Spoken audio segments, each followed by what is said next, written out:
Hey guys, my name is Tyler. I am with Maya, and we are doing a discussion on immigration within Denmark. So, the reason we chose this topic was because we both found that immigration has been a very sensitive topic within Scandinavia, in particularly in the past couple of decades. It's become a lot more um, has had a lot more like interesting discourse around it, and we decided to choose this topic. Additionally, because Maya has lived in Scandinavia before too, so she has some experience with it, and I've just been interested in the subject before this class even. So that's why we chose this topic. And the way this is going to work is we're just going to quickly go through kind of the timeline of what immigration has looked like within Denmark, have some facts just so you guys kind of know what's going on. And then the bulk of this, though, is going to be kind of like discussion-based questions that Maya and I will be discussing. And that's going to be more value-based questions instead of like hard facts. But we both believe that's where more of the interesting stuff is. Anyways, either way, we hope you enjoy it, and we're going to essentially start it now. Okay, so if you didn't know, immigration has been had a stark increase within the past 40 years since the 1980s in Denmark. And it's only kind of taken a turn more downwards in the past 10 years or so because there has been more stricter limitations within Denmark, such as Mette Frederiksen even said in 2019 that that they are going to start putting in policies that will kind of that will make it harder for non-Western immigrants to be able to come to Denmark. Additionally, they've even added such laws where they've claimed that Damascus is now a safe place to go. So the Syrian refugees who've come from there should now return. So they had 12 quote unquote experts on the matter, like human rights spokespeople, to kind of give testimonies to this happening, though. However, there has been some controversy over this as the Human Rights Council did not know that their testimonies were going to mean this would happen. And in fact, 11 of the 12 have even revoked what they kind of said since this policy's come out. So there is a lot of like kind of tension in between these subjects. Now, just for the record, the majority of the immigrants within Denmark are of non-Western descent currently, and Denmark does make up about 8% of the 8% of the Denmark's population are immigrants. So I'm going to quickly just list off the like the top like 10 countries um, that are currently residing in Denmark that have immigrated. So number one is Turkey, Poland, Syria, Germany, Romania, Iraq, Lebanon, Pakistan, Bosnia, Iran, Somalia. So what's interesting about this is it's not all like non-Western countries, but whenever the topic of immigration comes up, that seems to be where a lot of the focus on the discourse is. And largely this is because of a lot of Danes might feel that their culture is being kind of taken over, that they're losing senses of their culture. And non-Western immigrants a lot of times will reside in what's known as ghettos in Denmark. And even though they are currently, I think, trying to change that word for it because it's seen as offensive, but that's where a lot of them reside. And they even have like a special definition to what makes a ghetto, which they changed it just in May 2018. So essentially, it's when a lot of the inhabitants will kind of lack a formal education or employment. Um, they have like really low income. There, and if the area of the town has 3 times the crime rate as the national average, it can be considered a ghetto. And more importantly, which is this is kind of the controversial part, if more than half the inhabitants are of non-Western descent from non-Western countries, that's what can make it a ghetto. So in a lot of ways, this feels very racialized, which creates like a really messy kind of political atmosphere. So even like as of recently too, um, even like the Queen Margaret, so the Queen of Denmark, had quoted in one of her books in 2016 that one doesn't simply become a Dane just because they live in Denmark. Now, this has been like kind of a really change in the sentiment of the discourse within Denmark, as for a long time they were trying to be very pro-immigrant, like, let's take people in. But now even the head establishment, the Queen, has been kind of, not directly speaking out, but kind of shedding light on some of the issues that immigration might have for some of the citizens. So basically, the Social Democrats have taken a much harder stance against immigration within the past couple of years, such as, there's been like holding camps for these immigrants that they're allowed to stay in, but they don't necessarily have to be deported, but the immigration camps they live in are quite like poor quality, and you can watch like a lot of documentaries on those, and it's not a good situation. They do have some laws, as there's the handshake law, which requires to become a Danish citizen, you have to shake hands at the end. Now, to a certain sect of Muslims, this is not allowed. You're not allowed to have that kind of physical contact. The reason they brought this law in was because a far right Muslim group basically was causing a lot of issues within the country. They were handing out like pamphlets that like were very anti-Semitic and anti-gay, and this was one of the policies they put in to kind of limit immigration from those people, because they were the sect of Muslim that would not tolerate that stuff. I would give you the name. I cannot pronounce the name of this group, unfortunately, and I don't want to try because I think I'll just embarrass myself. However, it kind of gives a sentiment of what the Danes are doing. They'll put in these kinds of laws that aren't, saying, hey, look, we're just not going to take in non-Western immigrants. They are laws that just happen to affect non-Western immigrants. So the establishment is changing with it. As I said before, 8% of the population of Denmark is immigrants. To put this into context for you, about 21% of the population of Canada are immigrants. So they're still far behind us. And said earlier, a lot of the focus is on Muslim immigration. That seems to be where a lot of the worry is for the discourse. However, only 8% are only about 4% of Danish people are Muslim. Now, there is some controversy surrounding the stat, because Denmark does not require you or even insist that you register your religion. So this number is kind of unknown, but this seems to be the best ballpark answer we have right now. So additionally, I'm going to quickly kind of lay out some arguments that people have of why there should be more immigration, or why the crisis is more important than people think. So an argument for immigration within Denmark is at least that, now this is true that Denmark is a bit overpopulated. However, Denmark is a very aging population. By 2040, over I think 20% of Danes will be, or sorry, 25% of Danes will be over the age of 65, and sorry, and by 2050, 10% will be over the age of 80. This will be a huge strain on their social welfare system, which is very important. So immigration can be an important way to remedy that. Now we need more people in to take in the to take off the load of the system. Additionally, another argument in favor of immigration could be that Denmark has played its role in a lot of invasions and occupations, especially within the Middle East, that has helped kind of create this instability within the region, such as Syria. So one could argue that Denmark kind of owes these immigrants, like these people, a place. They've kind of helped destroy their homes, and now they have no place to stay. So if it's anything from asylum seeking, which is just you can't live in your other country because like you might have to join like a military they don't want to join, or it's dangerous for you to live there, you can have asylum seeking in Denmark, or just refugees or immigration because you want to get out of the bad situation you're in. There might be an argument that Denmark does kind of owe these people a break.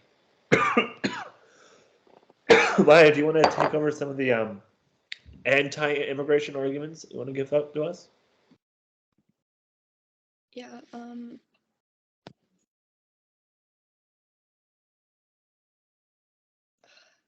Tyler. Yeah, no, what's up? Oh, okay. I will give some anti-immigration arguments. So a lot of Danes feel, not a lot, but it's hard to actually get numbers on this.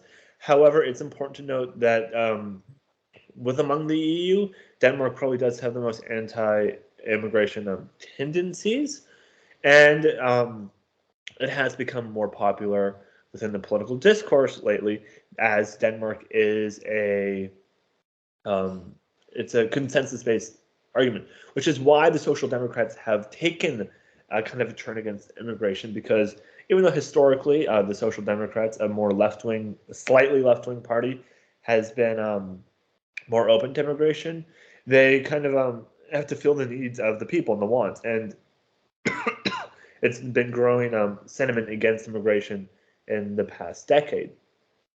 So a lot of people are worried about their losing their culture to immigration. So the idea is that these people do not respect Danish values, whatever Danish values means. We've looked it up; it's hard to define, um, but there's a sense that they don't want to conform. A quick kind of statistic that I can give you, and there's many other like this. One value that Danes have is freedom of expression, and there's a statistics that I think over 70% of Muslims in Denmark think it should be illegal to criticize Islam. Now, this is blatantly anti-free speech. It is the majority that believe this, and they feel that's a big clash with their kind of values and stuff like this. And we can get into even the Muhammad cartoons that came up in 2005 that sparked outrage, not just around Denmark, but even in other countries such as Iran, where there were huge protests and riots and burning of the Danish flag over these cartoons that they were published in. So this is when there's a bit of a cultural shift and a cultural divide, um, and like a mix of values. And that's and there's some idea that some Muslim immigrants have more of they have not as friendly views on kind of women, gender equality and things like that, such as that could be a reason why the face veil law came into place, because it's kind of encouraged that they don't do that in Denmark, like that is seen against their values. So to be more clear though, to crystallize this a bit, there's also smaller sects of where immigration can or where this mix of values can become a problem, insofar that um, now it's been hard for us to find kind of um, stories on this, just because a lot of the articles are in Danish. So this has just been an issue with the research. However, I'll kind of explain this to you, because the spirit of it is true and the spirit of the worry is true. So I know I've been told one story that in a smaller town, apparently, around Christmas time, not as many immigrants.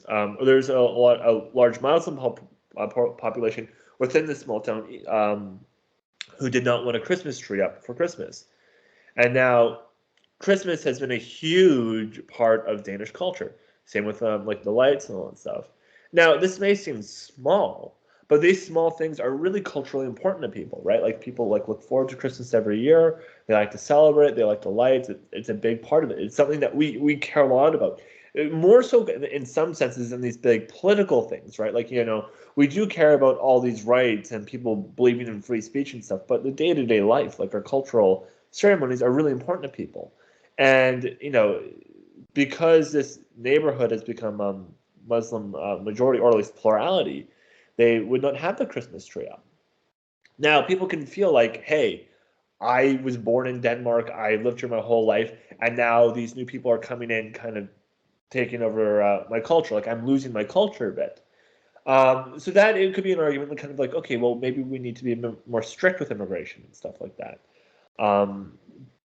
because it's just it's upsetting to people. And there is now, this might seem silly to us as Canadians, but Denmark is very into like the kind of their pork products. They're the number one distributor of pork and pig, And within Islam, eating pork is seen as dirty, and it's seen as something that is not proper. And however, they'll claim, and you can see testimony in this within some of the documentaries and from articles, but the idea there seems to be this worry that they will no longer be able to enjoy pork, which I can understand how that seems silly, but I guess you can imagine an argument like this kind of going, okay, so let's say you live in a small town in Denmark, and you serve pork in a restaurant or something, but if you get a huge influx of Muslim immigrants within the town, and they'll go to these restaurants, they won't order pork as much as they typically would. Now they have more more different items that are more popular in the menu. So for this restaurant to order food in, they need less pork than they typically would because it's not as much seller anymore. It kind of does push it out. Now that is a bit of a slippery slope, I admit, but these are the kind of anxieties that people fear when they've lived their whole lives. Additionally, an argument that one can make against immigration is that it seems like non-Western immigrants take up a large portion of the social welfare within Denmark. So the top 10 the top 10 welfare recipients per capita from 30 to 59-year-old migrants are all from non-Western countries. And there's a sentiment in Denmark that I think is not as, I don't think it's as prevalent in Canada, but you kind of buy into society in a certain way. You pay your taxes, you work hard, you give back to the social welfare system, and it will help you. Now, people may feel like they're really being cheated of this. And this is not to say that they're not natural born Danes, whatever that means, who are not on the welfare system. But there's a certain thing that you work for, what you get for. That you kind of it's almost like an earned citizenship. Like to become a Dane, you have to kind of buy into this and you have to be doing this. And they feel that the non-Western immigrants are kind of a drain on the system. Now, what we can say here is, okay, well, when non-Western immigrants come here, it's a lot harder for them to learn the language because, they speak a completely different language. So it can be hard for them to get employed, educated. There could be some discrimination against them when applying to things. So applying to certain jobs, 35% of immigrants have said they feel like they've been turned down on jobs based off the ethnicity. So that's a huge statistic. So this could be a symptom of why we'd be seeing things like this. However, as the point remains, these are kind of a lot of the sentiments people will make against immigration.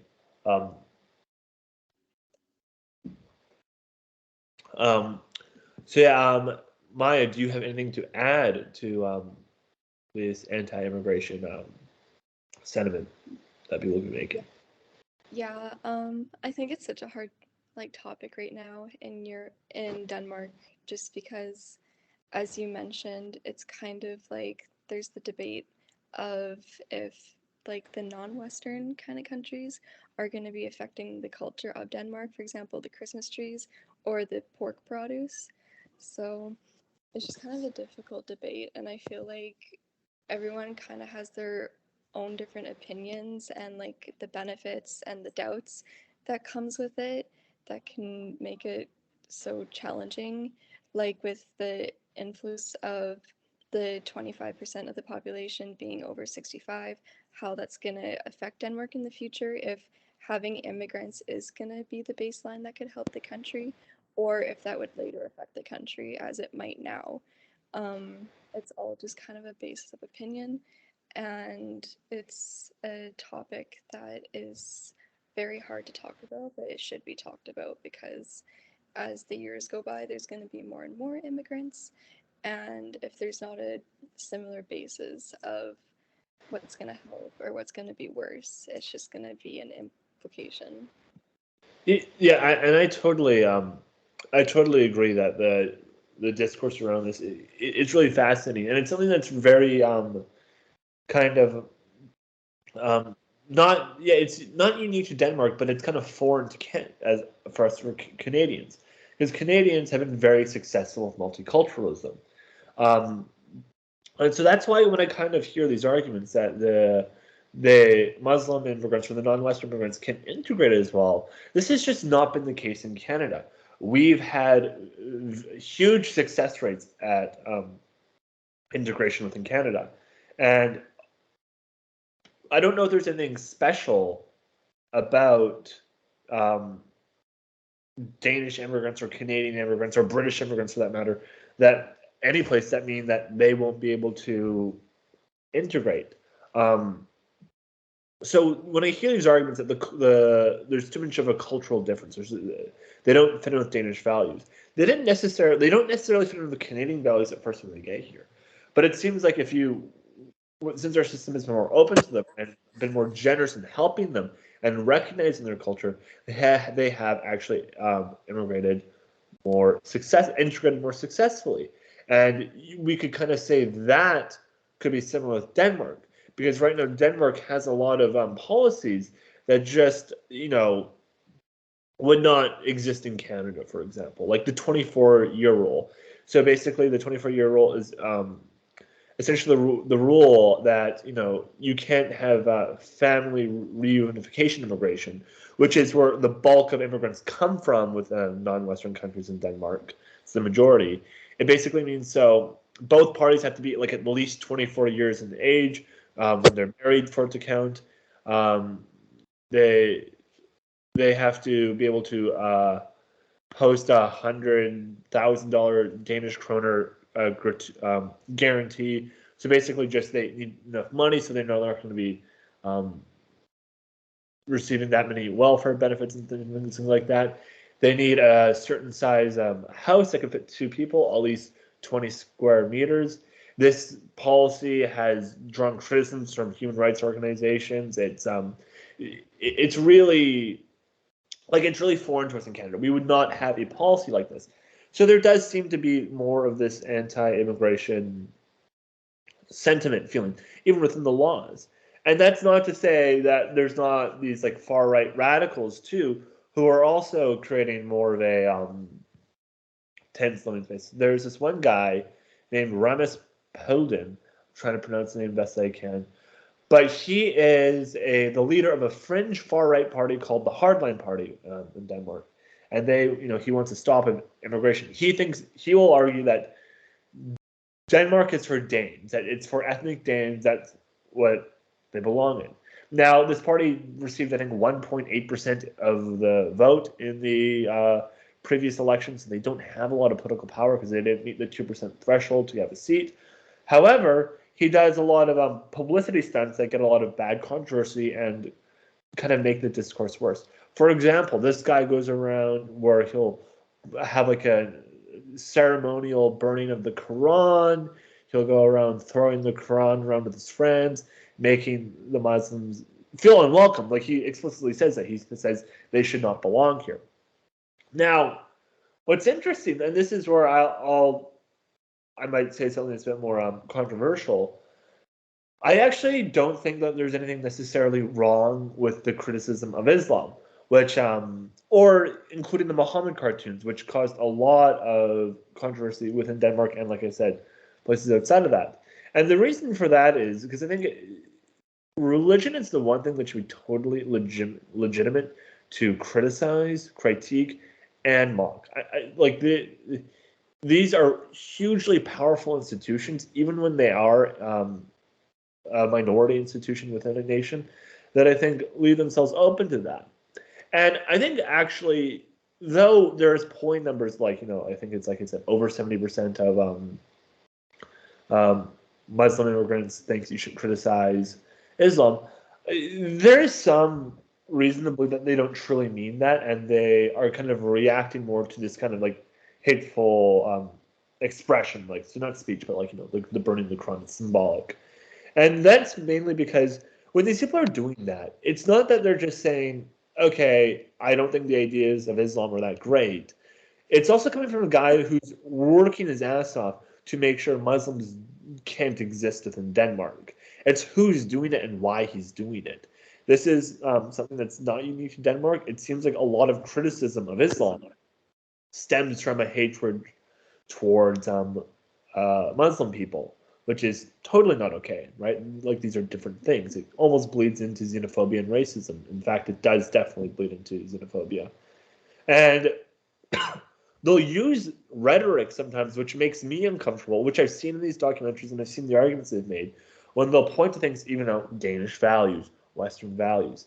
A lot of times, this is what's known as dog whistling. And dog whistling is a political concept where you will say something that can be regurgitated really easily and it sounds not that bad, but it actually kind of has a hidden meaning that other people who are part of the group will recognize. When they say, hey, I like Western values, what they really might be saying is, I don't like Muslim immigrants. We should not have Muslim immigrants.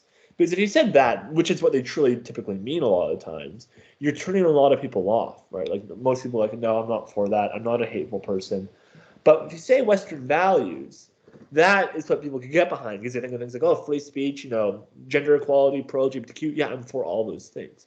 So there's a lot of hidden language that goes in a lot of these rhetoric. And that's something I think we all have to be more cognizant about, which is why I do sometimes get uncomfortable when we talk Danish values. Because I think when we're talking Danish values a lot of times, what we're really just saying is, what they seem to be saying is, we just want Danes, right? We want people who are like Danes and like us, and we just don't want Muslim immigrants.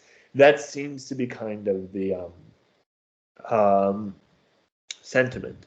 So that's just some of the arguments of for and against that people have been making. There's some problematic histories of the anti-immigration sentiments, and perhaps there's some legitimate concerns too. I don't want to bias or poison the well or anything like that. But I think Maya and I are about to get into the discussion portion of our topic. I just kind of wanted to lay it out all there for you guys. And before we do that, though, I just kind of want to quickly brainstorm with Maya, and if she could tell me what she thinks people mean when they say Danish values. I think that being Danish values is such a broad spectrum because, first of all, you need to define what is Danish. Is being Danish you were born in Denmark? Is it your nationality? Is it your ethnicity? So that itself is a difficult topic to kind of make a definition of in the first place. And then when you have the values, everyone has their different values. So is it possible to even say that there is a specific Danish value, or would that be for each specific person, or would it be for the whole country? So I think that it's a very flexible term, and I think it's one that could be debated over. Yeah, I totally agree. I actually had someone who tell me once that a Danish value that they might take upon is kind of this the prejudice that one of the values of the Danish people might be to be a bit prejudiced to the other, right? Like the immigrant is the other and stuff like that, because they want to kind of have their culture be intact and not have to at times extend sensitivity to others. As we've learned in this course too, a huge portion, like the Danes love to be provocative. That's one of their values. But I do agree generally with you, though, Maya, that when people ever talk about this, you bring up a great point. Like, what does it mean to be Danish? And what's the difference? If we broaden it a bit more, what's the difference between a Dane and a Swede? Well, they start speaking a different language. They might have some cultural differences. Maybe Sweden's more politically correct, but then you flip that around. So if someone in Denmark was very politically correct, spoke Danish, would they still be Danish? Oh well, no, they have more sentiments similar to the Swede, but they live in Denmark. Once you start talking about Danish values and what it means to be Danish, it seems like you can get into this weird kind of thing where I could be Danish, right? To get philosophical. If I spoke Danish and I felt I like to provoke, I loved social welfare system. I did all these things, but I just happened to not live within the borders of Denmark. I guess they would say I'm not Danish because of that. That might be like a necessary thing. You have to live or be born in Denmark to be Danish. But if that's the case, then it seems to me that the people also born in Denmark, so descendants of immigrants, can kind of be Danish no matter what, just by simply being born in Denmark. This idea that just because they don't follow the same values, it means they're no longer Danish. Because to me, it's like, well, what's the important quality here? Being born in Denmark or withholding the values? If it's holding the values, they have to start saying that there's like Danes like all over the place, which is kind like to me it's just kind of weird. And I think like, or they can say alternatively, um, no, you're Danish because you're just born in the country of Denmark and like you have Danish citizenship. Like it's like a legal term. Um, I don't know. I find it very confusing. Now you could say I guess both are sufficient, but once we start like kind of drawing in like like where are you born? What's your legal status? A lot of these things start becoming pretty arbitrary, and you can like imagine things just going a different way where it would be kind of irrelevant. So that's just something I want people to keep in mind to like when just thinking about how like nations exist and what these values mean when we get further into our discussion. But I think Maya, I think it is time to get into the discussion questions that we've set up. So I will let you introduce them. Yes, of course. Our first question is, if Danes have the duty to help the less fortunate in Denmark, aka the social welfare system, should this equally extend to those living outside of Denmark? Okay. I'll let you start. Sure.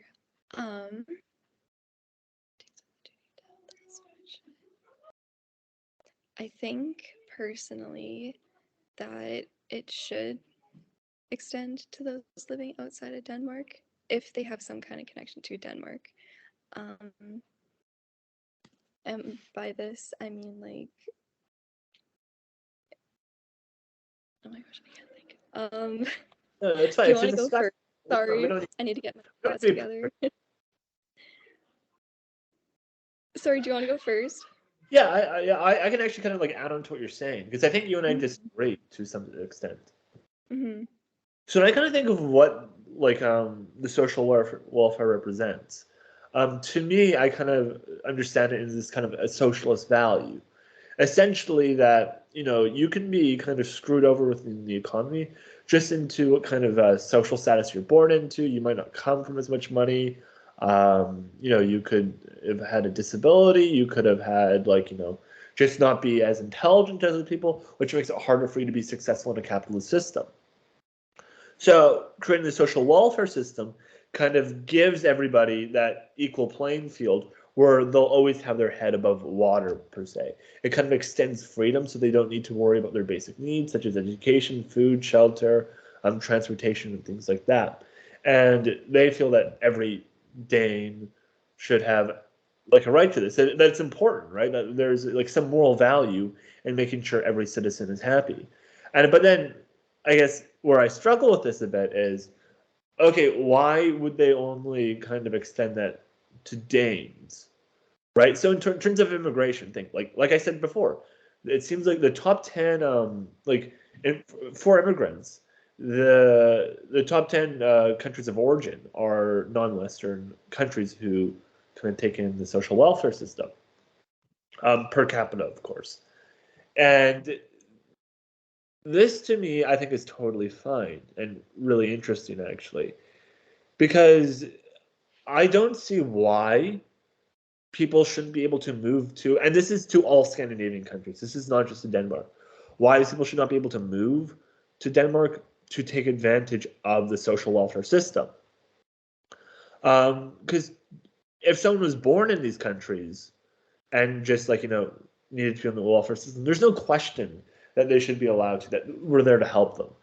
But then it seems like, okay, are we only saying this because they happen to be born within the artificial borders that have been made up through history? And like, what makes a Dane have more of a right to a social welfare system than somebody born in Bosnia, for example? Why am I drawing this distinction? Now, of course, you could say, well, that's a good point, right? But it just doesn't work that doesn't seem to work logistically. We just can't have everyone come to Denmark. It's a tiny country. You see, that's true, but the discourse sometimes seems to be around that. The idea that you have to buy into the system, right? It seems to be a bit more deeper than that. And I think that kind of rhetoric and that kind of mentality, I think, is misguided. And I think um, why not extend it to everyone else? Like we are a global economy. We're a global nation. We should be helping out as everyone as we possibly can without harming ourselves. So in terms of helping the less fortunate, even with the social welfare system, I do think that the Danes should be extending it. I do think that they should be opening up to more people and stuff like that that they can. So what do you think of that? Yeah, I'm on a very similar page. So especially when it comes to kind of like the Danish colonies. So this could be, for example, Greenland that need the financial support. Even if Greenland gets to a point one day where they claim they don't exactly need all of that Danish support, I think it's so important because it just kind of has that unity. And I think that especially nowadays, and like going back to the topic of immigration with people from like non-Western countries, I think that we've become a world that's so much more than just these borders. Yeah. And if Denmark is a country that's able to help Syria get back on the right tracks or Iran on the right tracks, and they have the social welfare system that's so successful in their country, why they can't be helping these other countries instead of attacking them. Yeah, I totally agree. Um, if they to me it comes to the question, and this is kind of a Marxian principle and a socialist principle. Look, if there is wealthy Danes in there that have the means to help others, they should, and they should through taxation and social welfare system. Well, let's kind of analogize this to the nations. If countries like Denmark, Sweden, Finland, and Iceland have the means to help other nations, which they do to some degree at least, they have a duty to as well. I don't know why this is true for the individual or the corporation, but for some reason it might not be true for the nations. But yeah, I totally agree. And if you have anything else to say, let me know. Other than that, I think we can go on to the next question. Me as well. The next one is it acceptable that some Danes are resistant with immigrations because it's a shift in natural culturalism? Yeah, do you want to answer that one first, or do you want me to start it off? I can start it. Yeah. Um, I don't necessarily think it's acceptable, but I can see where they're coming from because a lot of countries in Europe are different than North America, for example. For example, Canada, we've always been used to having immigrants. Like, we came, although there is the Sami people in Scandinavia, not really in Denmark, but the equivalent is our Indigenous community in Canada. And we started off as the British and French immigrants, and it just kind of overflowed for so many more years than compared to Europe. So we've always been multicultural for the most part, with like the influence of French and British culture, like slightly. But then when you look at Denmark, Sweden, Finland, Norway, they all have like their different languages and cuisines on all these different cultures. And as Canadians, it's easy to say, like, I don't understand why they're not being acceptable to like all these new immigrants. But since it's only been going on for the last 40 years, as you mentioned, since the 1980s, it's a very new concept to a lot of these Europeans, including the Danes. So I feel like whether they're right wing or they're just not used to this kind of introduction, it can be confusing for them to have this new group of people. But I don't think it's acceptable for them to be resistant to immigrants because immigrants aren't doing anything wrong personally to Danes. They're just trying to find somewhere new to live, somewhere comfortable to live, and in the concept of refugees, they're just trying to be safe. Like they might not necessarily even want to be in Denmark, but they can't go home because their home's going to get destroyed. So I think that with those Danes that are resistant, that through education or just a subtle discussion like this, for example, they could be more like accepting of immigrants, but overall, I don't think that it's acceptable for Danes to treat immigrants differently just because there's a shift in natural culturalism. Yeah, I do echo a lot of your sentiment, and I think I mostly agree, because I guess like if I'm putting myself in the shoes of somebody who like has lived in like let's say a small town for the most of their life, like they grew up with certain cultural norms, then there is this influx of refugees who have every right to be there, because I want to be clear. I think the strife of the living conditions within these countries that even require refugees, it does not outweighs a lot. It does outweigh a lot any sort of strife they might have with losing some of their national culturalism. Um, but I agree with you. Like it seems to be something like look, I understand why you're upset by this, but it's not acceptable in the sense that you need to be more open to like allowing these people in. And I find the truth is, and then, no, this is going to sound harsh, but this is what I kind of believe with culture. If you have like a really good culture, right? Like that might sound kind of, if you have a good culture, but if you have like a fun, awesome culture, it actually seems to be passed down to immigrants. So if we look at Canada, for example, um, those who say they're proud to be Canadian, that's actually immigrants are some of the highest responders to that. They're the most proud to be Canadian, right? There's reason to believe this. They really get invested in the culture, and there's no war on Christmas in Canada, right? It's not like we're getting rid of our Christmas trees anytime soon just because we have a large immigrant population. Because the truth is, Christmas is really fun, right? For the most part, like even even immigrants like it, right? Like people who aren't, right? It's a really fun cultural thing. And within Denmark, like I said, I was told a story of that happening with a Christmas tree. But I think for the most part, the awesome cultural aspects of Denmark will probably stay. And those that go away, which eating pork, you know what though, that might go away one day, because the truth is, should we even be eating animals in the first place? Like when you really think about it, the less attractive cultural aspects will kind of go away. And that's natural, and that's not exclusive to immigration.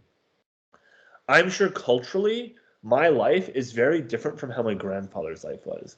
And I'm sure his life is very different from how his great grandfather was. There's a lot of things that just kind of change with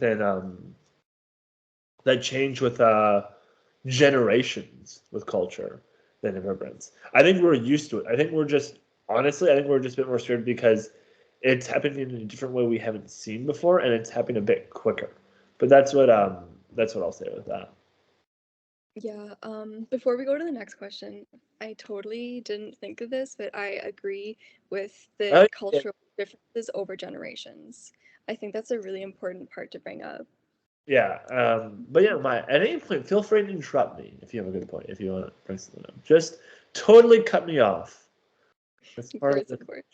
Yeah, exactly. Yeah, but no, exactly, right? Like, there's so many ways cultures change just naturally. Sometimes the idea that it might be changing a bit faster, I don't think is like that big of a deal. Maybe that's my Canadian bias coming in, but the truth is, like, no one's going to stop you personally from doing what you want. And, like, honestly, if the culture is kind of going away, maybe it wasn't as strong as you thought it was prior. All right. Exactly. I'm ready to do the next question. Yes. What, and going back to something we brought up earlier, what do you think it means to be a Dane? Yeah, this question has been troubling me for a long time, and this is not exclusive to the Danes. This is just all nations. It kind of reminds me of like, what is nationhood?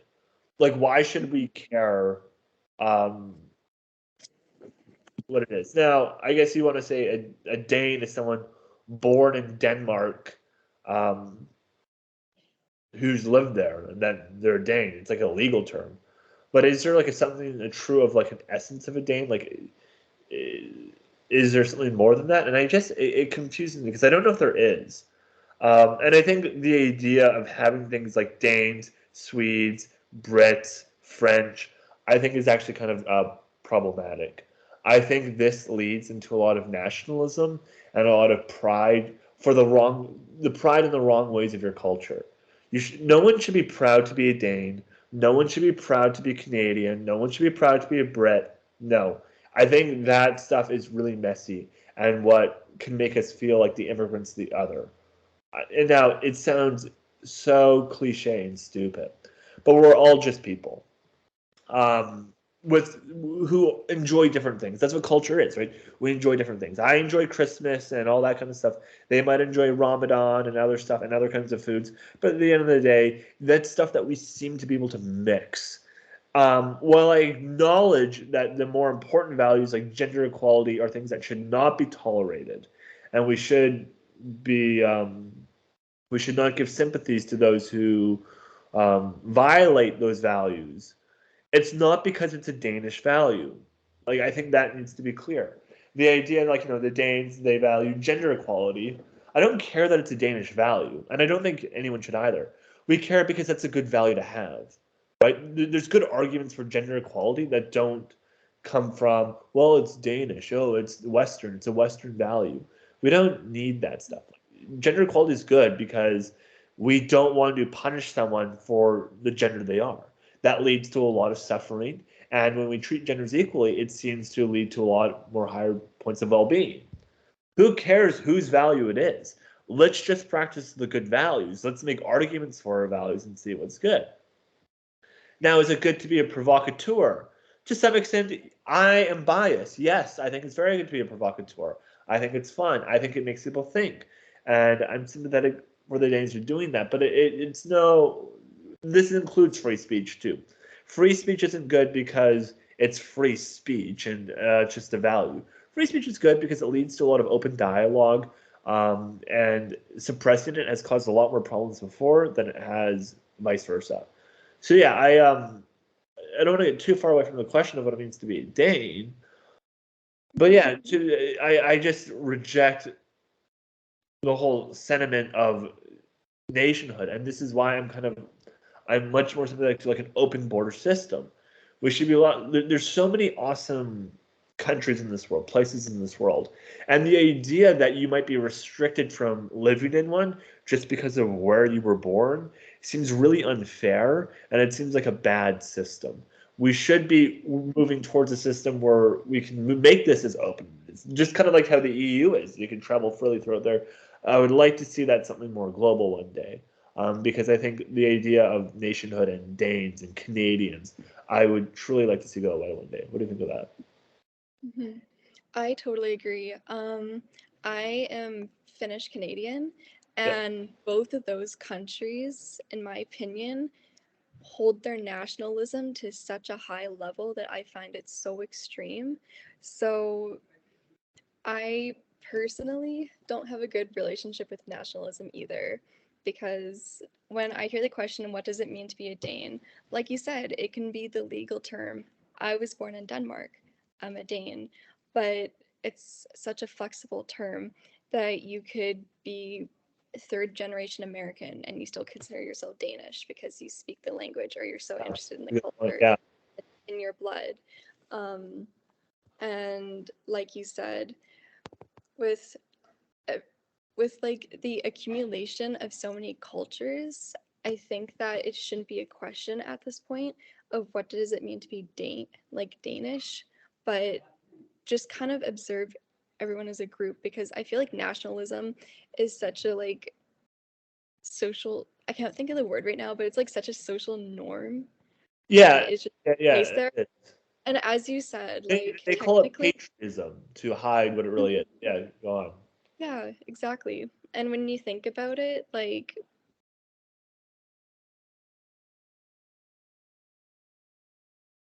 I think you froze for me. Well, it's still recording for myself, so I will continue. Um, I think what Maya was saying was that it's so like it's like a disease on us. It's something that's just so ingrained in all of our cultures. Are you back?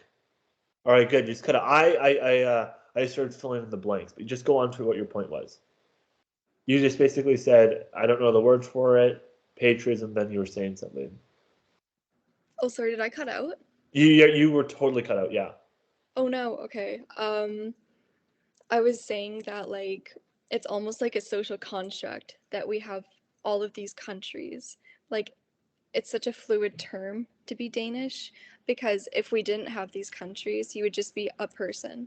And like you said, with the development of all these cultures recently and how in the EU you can go wherever, and I forget what it's called, but it's like the Schengen County in Europe. It's like the group of countries that you can just travel through. And if you're from them, you can travel through them freely, stay as long as you want. Um, and yeah, that's how I consider nationalism.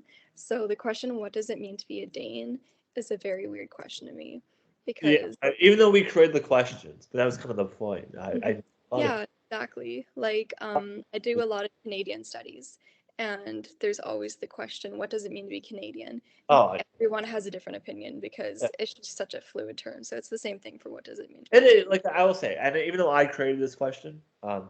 it's a stupid question. Like I just want to make that like it's so weird that we would even like talk like this. I find, and like Mhm. I think it bleeds into kind of this divide and kind of like a smaller sense, but I think it kind of leads to a bigger thing is where I don't know if you've noticed this, but like people are very proud of where they come from, and I think it's because of questions and sentiments like this. Like if I start like if I go up to like let's say well since it's Denmark I'll use a Danish person. They tell me if they're from Denmark, and I tell them how much I don't like Denmark because of everything I like. Like I start criticizing it. They get really defend. People really want to defend their nation, right? Mhm. Like, they're like, "Oh no, it's good. What are you saying about my country? It has nothing to do with you." Sorry, I'm not even saying someone who's from Denmark. I'm saying someone of like Danish descent, even, or if like like I don't care. If, I told you earlier, I'm half Japanese. I don't care if someone starts criticizing Japan. Like, I don't think I should have this urge like, oh well, it's a pretty good place, man. Who cares, right? Like I think that nationalism and this idea of national identity only brings out this sensitivity that I think causes a lot more problems and than helps at all. So I think kind of when questions like this are asked in the future, I hope people are more like, that's a silly question. Like, why am I even answering this? What do you mean? It's a legal term at the very least. We need the term right now just so we can organize the world properly in terms of taxation, stuff like that. Other than that, it should be ignored. Okay. Completely agreed. All right, let's go to the next question. What boundaries can we define as appropriate between hesitant Danes and immigrants? Should there be more boundaries? Any boundaries? Do you want to go first? It actually is not showing up on my screen, so I'll let you go first and I'll add on to what you're saying. Okay, so I think this is very similar to Are, the first wait, are question. you able to refresh the page though? So Oh, sure. just shows up on the video? Mm, Because on your screen share, it just still says, what does it mean to be a Dane? oh no. Are you able to see it now? No. Oh, okay. Stop sharing your screen and try sharing it again. Okay. I like that. Look, this is the discussion. We're going to have these technical difficulties in the middle of it. It's just what happens, It's right? more raw. Yeah, it's real. Mm-hmm. This is a real discussion that's happening with real problem. Oh my God, there we go. You see, now we just got to Yeah. learn up. Okay. Okay, What perfect. can we define as appropriate between hesitant Danes and immigrants? Should there be any boundaries? Do you still want me to go first? I would like you to go first. Yeah, I'd like to see what you say. Sure.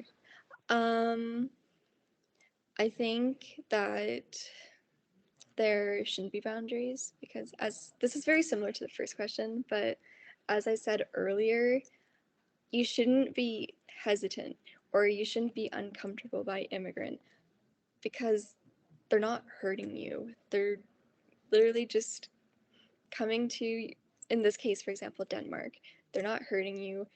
They're usually minding their own business, except for the example that you gave. I, I can't remember what you said they were called, but like the group that was handing out like anti-homosexual Yeah, flyers. yeah, yeah.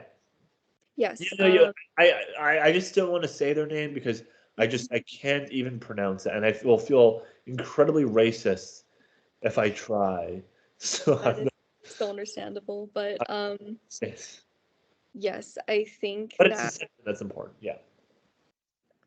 I think that if there is boundaries, there should be some sort of education if it's the Danes being separated from the immigrants until they learn, because even if they feel like immigrants are like threatening their culture or threatening their well-being, that's not the case. As we've been mentioning so much, like nationalism and anything that really has to do with ethnicity is so fluid that there isn't anything that should be a worry, because at one point or another, no one's going to be 100% Danish. Like, we live in such a global society that it's just kind of impossible for that to happen. So I agree, and I think that even bleeds into like I think there's always been a subtle racist component to this of like the idea of a pure Dane, like the pure Danish Viking blood. I think it's so ridiculous. Like I don't know. I don't think it's scientifically valid at all. I'm not like saying that as a fact, just from my understanding. It's um, I don't know how much ground there is to that kind of stuff.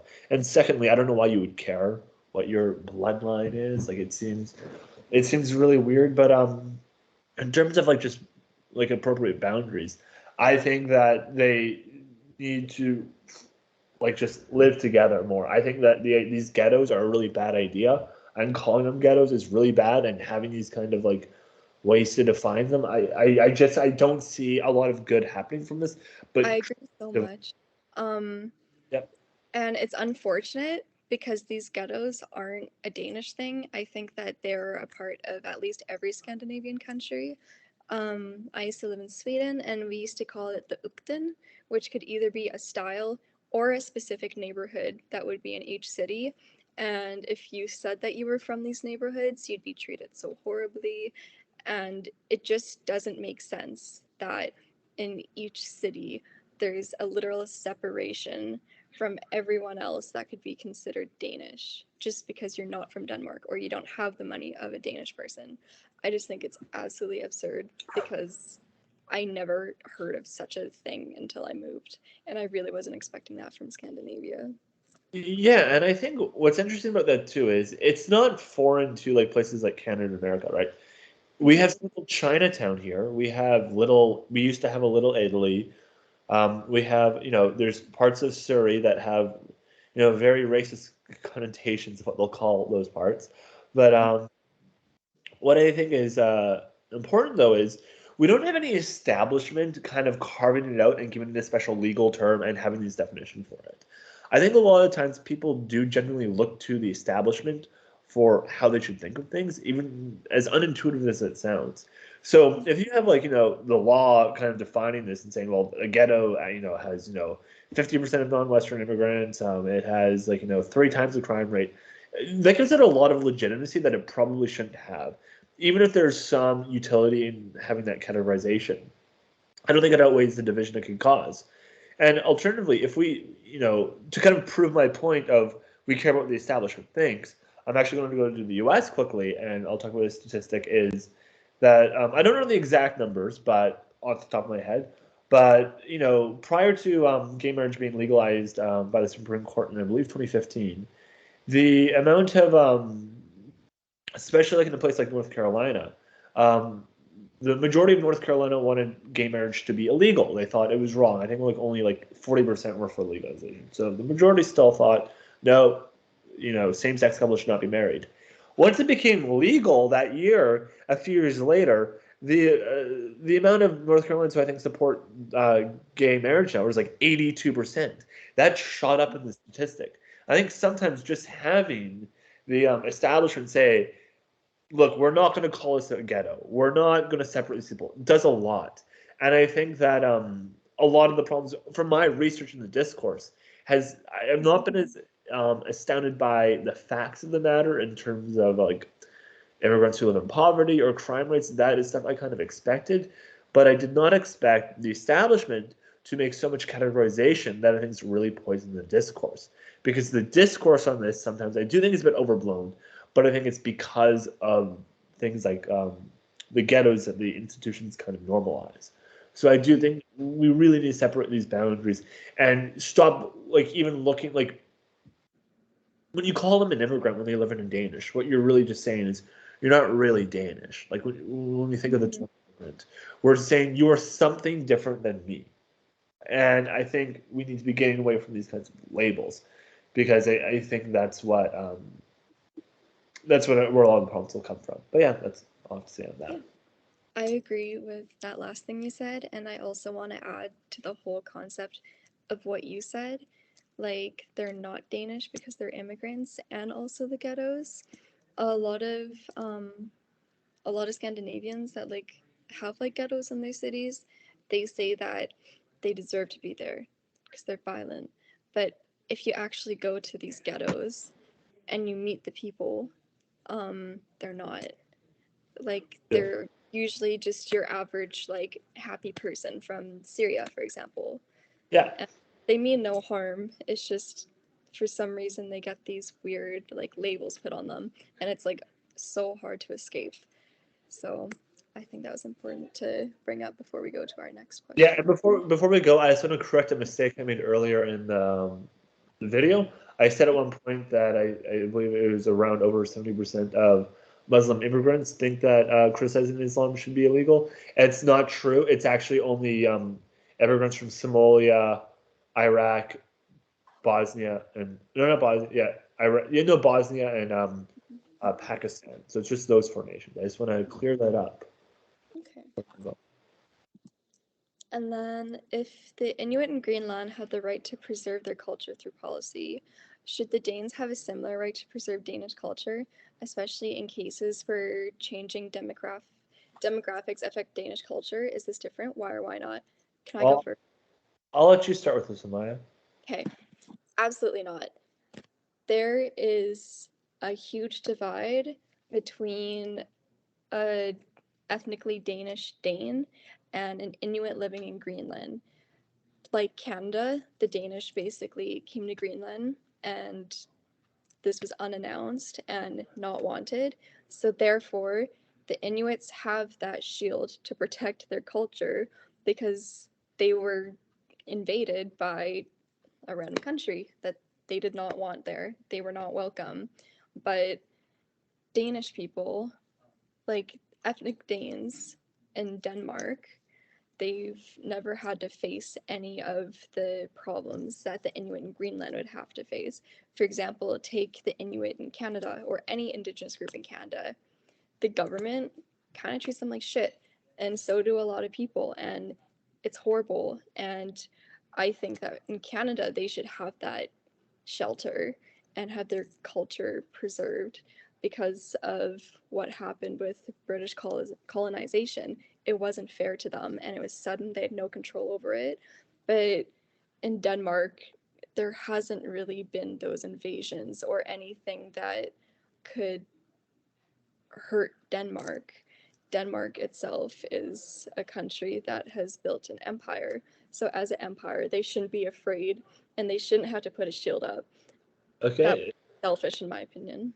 I'm actually challenge you on something a bit there, just to see what you think and what you say with this. Because I think I agree with most of what you're saying, but imagine I'm from a small town in Denmark, and right, so I live in the small town, and I'm actually just like I don't like like I'm just against immigration. Like if I was asked an opinion poll, I'd say I'd vote against immigration policy. That's just my belief. And then all of a sudden, all of a sudden, I have a bunch of immigrant refugees coming to my town, and let's say like changing, like I use the Christmas tree for example. They're changing this culture on me. I didn't agree to that. I I didn't consent to that. I didn't say yeah you can come in. Similar, the Greenlanders didn't say hey you can come in. I agree with that. They were just, and same with the Canadian Inuit. They just kind of forcibly came in. Do you think so? You do not think then that Danish person does not have that right to say, no, I want policy and to protect my culture because I'm not agreeing to this? What would you say to a criticism like that? Because that's something someone on the far right might bring up. So I just want to see what you'd say to that. I don't agree with that because if it's like with the refugees coming in, if that's the general interest, then sure, let it be. Because as I mentioned, Denmark is a very strong country. If they really didn't want those sanctions there, sure, they could change. But there's just the whole structure, like we can't get into it, but the whole structure of the government and the history of everything that's happened is so different between an Inuit in Greenland and a white ethnically Dane in Denmark. Like, I can't think of the word, but you can't say that they have the same situation. You can't say that a Denmark, let's presume that this Danish person that lives in a small town that has lots of new refugees has had a good life. It is Yeah. so hard for an Inuit in Greenland, to have those same opportunities because they've always been gone. If that Danish, and it's hard for them to leave also because of the sanctions that are down. But if this Danish person is so upset about, let's say, Islam affecting his town, he can go to Aarhus, he can go to Copenhagen, he can leave. Like, He can move. yes, exactly. Yeah, I think it's a bit harsh, but I agree with you, Maya. You can Mhm. just, to a degree, you can just move, and I think additionally, because I agree, I think that so I give way more lenience to nations or groups of people who've had colonial histories, because I think that it becomes a bit of their culture to have this resistance to change that I'm more sympathetic to, which I would not give to like Danes or like Sweden or Brits or things like that. But the one point I would make is, and sometimes I see this happening, and I do not extend this to any kind of cultural change. I I don't think you can preserve your culture um, um, if it's kind of objectively I would call negative. And I know that's you know people say it's all relative. I don't agree with that though. But so I mentioned this earlier. Um, if there's a push to stop killing pigs as much in Denmark, I think that's a good thing. Because I don't think we should really be eating meat that much, right? I don't think that should be a thing. I think we need to move away from that. Now, obviously, I'm not saying do it right away, but like through lab grown meat or other alternatives, I think we need to be pushing towards that. And I'm going to extend this to the Greenlanders. We watched a documentary. They love to hunt narwhal. I don't think they should be doing this. I do not think that your cultural right has the ability to override the autonomy of a narwhal. Now, again, I'm not saying this should be illegal, but I'm saying Greenland should be making policy to make food easier, have easier access to Greenland and other alternatives, so they don't have to rely on the narwhal hunt, even if it's part of their culture. I think if your culture kind of sustains a negative thing, and I think murdering a narwhal is a negative thing, that's not good enough. And speaking of the Canadian Inuit, I had the same thing with their baby seal hunting, where they go with clubs and just club seals. I don't know the proper term, but that idea, that's not good enough. You can't preserve your culture, I think, if it is sustaining something that is harmful to another being or harmful to a group, no matter what. So I think that needs to change either way, and because some change is good and some change is bad. So I'll give that one stipulation to that, and that's what I said earlier about kind of values and like sustaining Danish values. I don't care about sustaining Danish values or Greenlandic values or Canadian any values. Let's just look at what values seem to uh, help like do well in society that help the population, and values that harm them we should reduce. If it's a bad value, it should go. If it's a good value, it should stay. Who cares whose value it is? So that's kind of what I think of that question. But yeah, what do you think of that? Of them wanting to maybe help protect values that could be harmful to like wildlife or even other species. Um, Honestly, I think like it's my turn to challenge you. Yeah, I'm listening. I'm just gonna get another drink of water. I can hear you though. Just keep talking, okay? Of course. I was actually vegetarian for 5 years, but I feel like if even if it's so unhealthy, if it's a cultural thing, I think that you should have the right to eat or not eat whatever you want. So, for example, Greenland, I personally don't like the idea of narwhals being killed, and I don't like baby seals in Canada being killed. I don't like any animals being killed. However, if that's the norm or a cultural or a religious thing, I think that's up to each person to decide, and they shouldn't have a limitation on that unless it's going to be dangerous in the future. Because as sensitive as it is to bring up COVID, um, I read a study, I can't remember what it was on, it was so long ago, but in the future, there's going to be more and more viruses like COVID that are going to be deadlier and deadlier because of the consumption of bad meat. And I agree with you in the part that yes, it would be good to get rid of this dangerous meat, but if it's for the sake of someone's religion or belief, I think that they should have the right to consume whatever they want.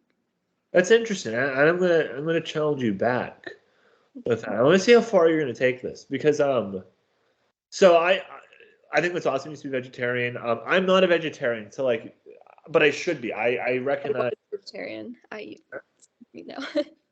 I should be vegetarian. I should be, but I'm not. I'm weak. But what I would say though is, and I'm not saying the Greenland because I care about narwhals more than I care about pigs. If you actually put a gun to my head, I think like from my understanding, pigs have more sentience, so I would actually be more sympathetic to the pigs than I would to the narwhals. But yeah, I just don't think that your culture can dictate the harm of another species. Like if we have alternatives, which I think we can one day. So like what if it was the case, like I know this isn't, I know you might not like this hypothetical, and people watching might not like hypotheticals in this context, but I'm gonna say it anyways. What if a certain culture ate like babies? Like they would just eat a baby. Like that was just their cultural practice. Every year after all of they would randomly choose one and eat the baby. I would just say, no, sorry, you can't do this. I don't care if it's a religious background. I don't care if it's a cultural background. No, we just can't. You can't be eating these babies. I'm sorry, that's wrong. But can I challenge you again? Yeah. As much as it's horrible, humans were naturally made to go for greens, go for meat, because that's all they could survive on. And it Yeah. wasn't to go for their mom or go for their child. It was go for a deer that they find. And it's developed a little bit because, yes, now we, instead of eating whatever we find in the forest, we eat cow, we eat pig, and it's very dirty and it's not good for you. And like I said, I think it's horrible. I was vegetarian, not for the environment or anything, but because I felt horrible to kill an animal. Um, No, I think it's fine. No, I think that's a good reason. I shouldn't laugh, but yeah. but Not for the environment, but you know. well, No, yeah, but I see what you're saying. like I sympathize with what you're trying to say, but if it's for someone's culture, then I think they should be able to eat it. Like Even I the baby. no, because humans because it's based off of how humans were made and we were designed to eat meat, but that's animal meat. We weren't designed to eat children. For example, I it think could you're. So go on. I'm not going to interrupt you. no, it's okay, you go. I think you're violating the naturalistic fallacy. Just because something's natural doesn't mean it's good or it doesn't mean it's bad, right?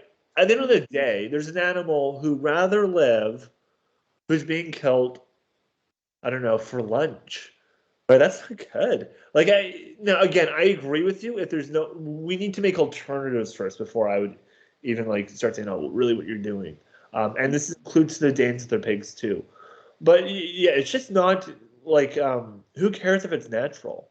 If if their culture's if their culture's saying, hey, we love to eat babies, it seems for you to be consistent, you'd have to say, well, then snack on little Tommy, I guess. Eat them.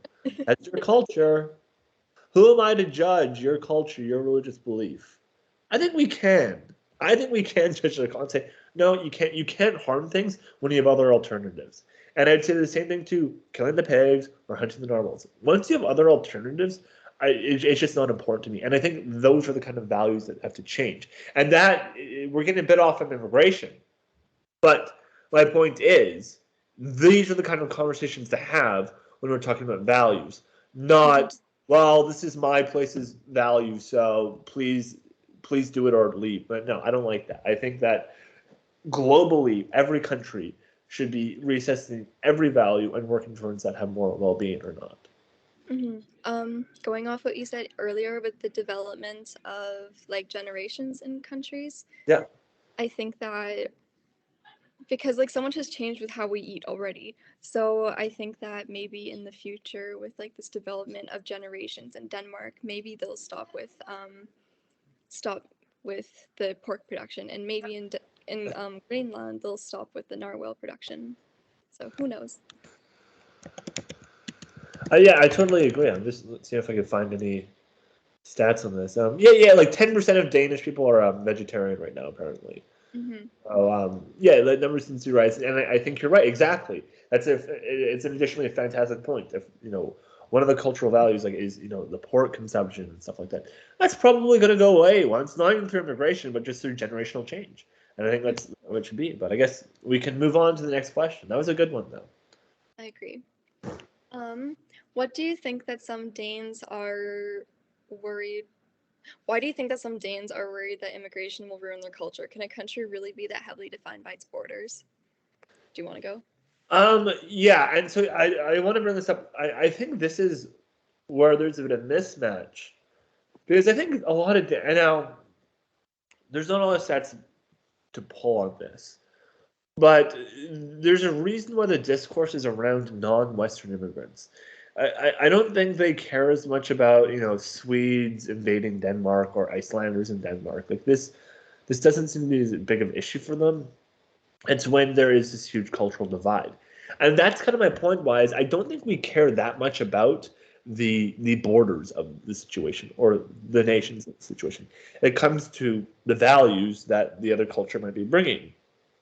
Um, and when it comes to the values, as I said earlier, I think we should just focus on, hey, what values seem to be really awesome for the population that bring enjoyment, happiness, well-being, and which ones don't. And those are the ones that should be pushed forward.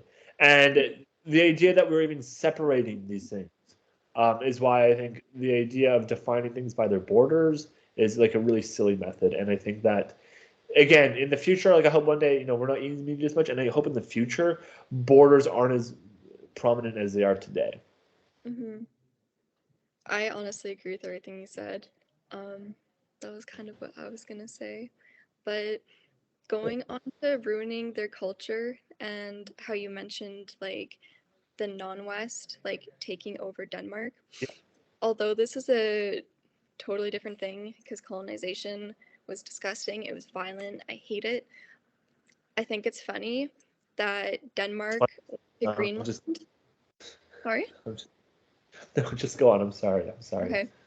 I think it's funny that Denmark went to Greenland and tried to colonize them, but then now when there's people that aren't their race, like white, they're getting defensive and they're freaking out. So I think it's funny that they can take over a country of non-Caucasian people, but then when non-Caucasian people that are not violent, are not going to harm them, come into their country, they freak out. And that's an excellent point of like the hypocrisy, and it's actually a point I'll make against myself, which I'll quickly mention. And it's criticism of me too, which you could say is because the Danes when they went to Greenland, they would say, well, we're helping them, we're giving them the better culture, right? They did well, we're giving them the superior, Western Christian culture, and that's good. But they're saying, well, Muslim culture is bad, and I just don't know if they have the authority to say that their culture or their values are better than Greenlanders. Even though I said I think there's ways we can evaluate good values and good culture. I do believe that. But I stress how careful we need to be doing that when we make it into practice, especially with law, because it can go wrong so quickly and really badly. So I agree with the hypocrisy, but that's like just one point I want to bring against myself. What I'm saying I think is true, but in terms of how this happens in practice, there's a really dangerous history with it. So I just want to stifle that before I go further into it. Yeah, of course. Ready for the next question? Let's go to the next question. Okay. What role does nationalism play in the discourse around the immigration crisis? Oh, good. We've touched on this a lot, so I'll let you start with it. I think you should go first. Yeah, I should. Okay. I think nationalism is huge within the immigration crisis. I think that people are too proud of their nations. I think patriotism is dumb. I think like a lot of really bad things. And you see this because when you look at the discourse, like in a lot of the documentaries, one thing that you'll see, if anyone wants to watch this, and I'll have them all posted in my in the appendix and stuff like that. There's a huge emphasis, like I said, on Danish values. This is something that keeps coming up over and over again. And I think at the end of the day, it comes down to like you need to be proud to be Danish. It means something to be Dane. Like not what it means, but it does mean something to be Danish. And I think that's just really silly. And there's an interesting article I read too where it says, like, look, in Canada, we don't really have the same Euro central nationalism that like places like Denmark does.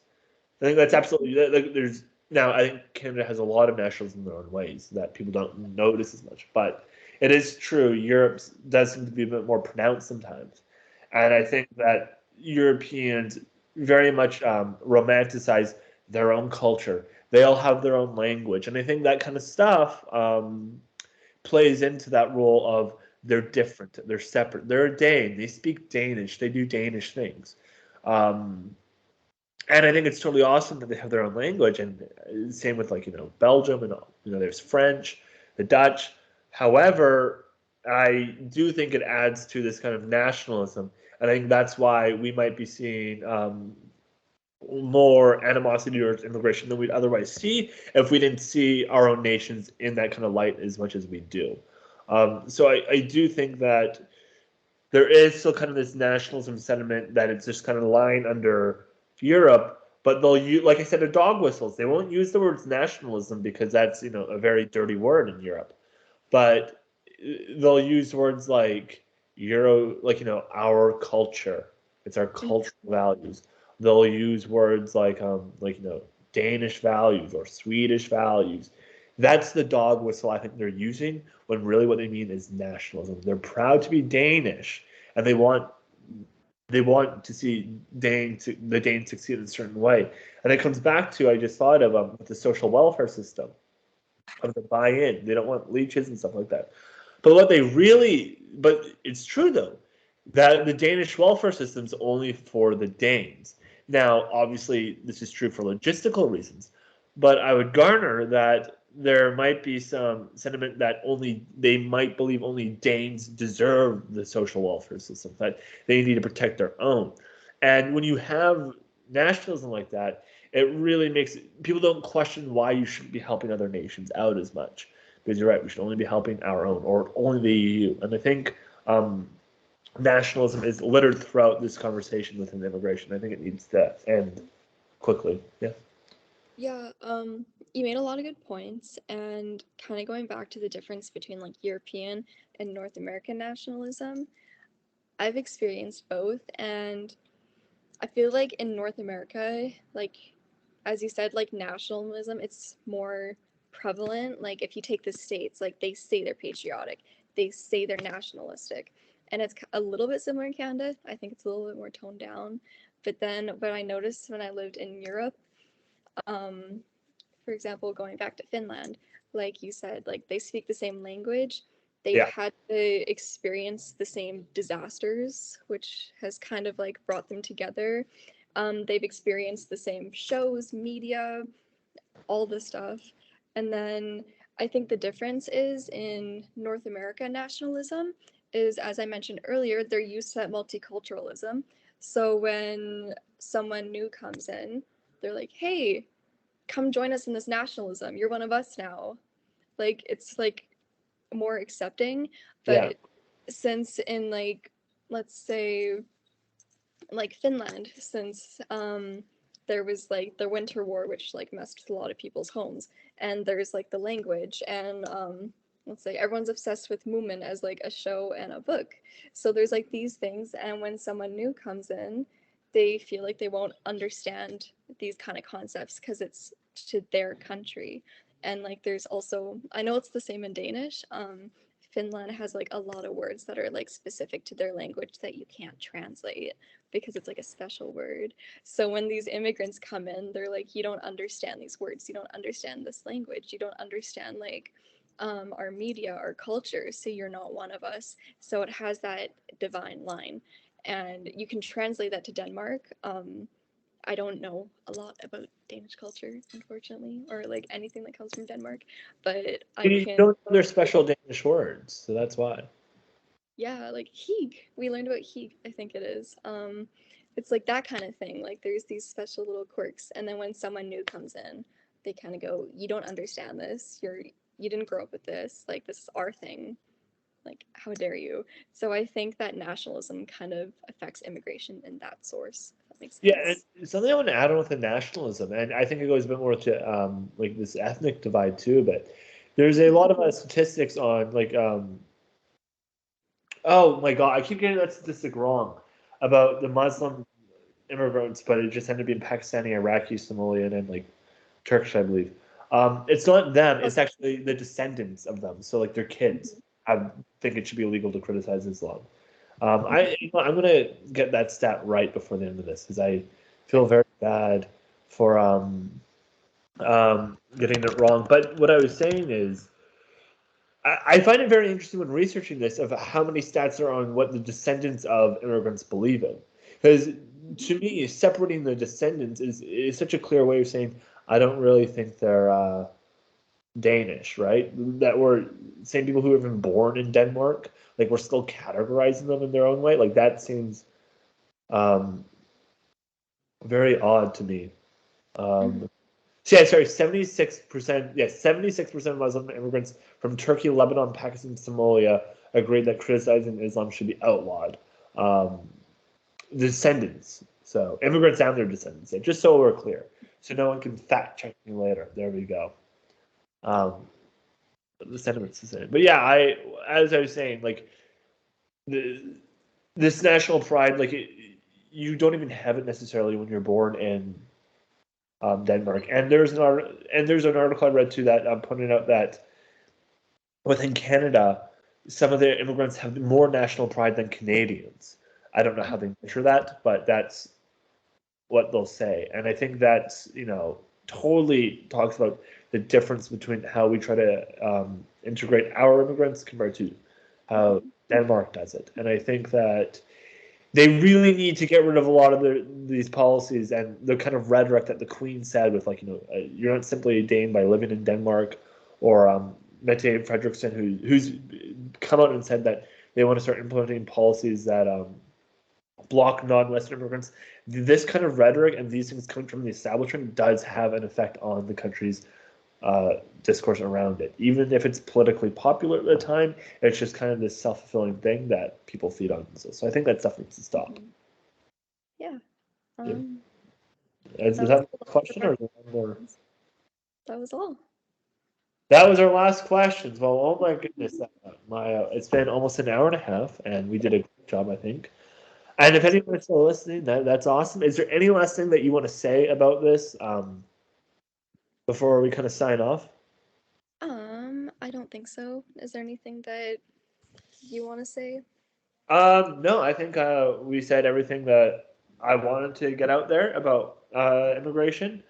Like the points I really want to challenge. I think, and I think it was apparent from our conversation, is I think nationalism is like a heavy thing that's kind of rooted out in the discourse. I think that's stuff that needs to be kind of more critically analyzed and people having to self-evaluate.